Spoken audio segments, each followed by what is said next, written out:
দেখবে নিউজ করছে ভাই 50,000 টাকায়, চলো 50,000 টাকায় ওমরায় নিয়ে যাবো, ফটাফট টাকা মারছে কনস্টিটিউশন লোক। বলে না কেন বাস্তব বুঝবে,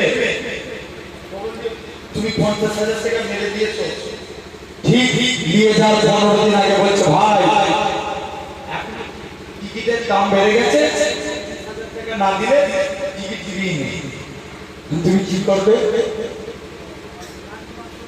বলো বলো বলো, তাহলে তখন তুমি জানো আমি ফেসে গেছি, 50,000 টাকা দিয়ে ফেলেছি, যাক 30,000 টাকা ক্ষমতা, ওই জন্য জানা পরিচয় মানুষের সঙ্গে যাবে না। বলেন আপনাকে কি জানেন না, কথা বলে না কেন? বিপদ আপদ হয়ে গেলে এসে বলতে পারবেন তো? আরে কথা বলে না কেন?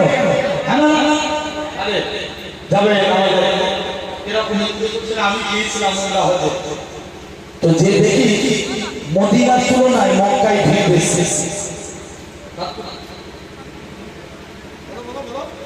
মদিনার তুলনায়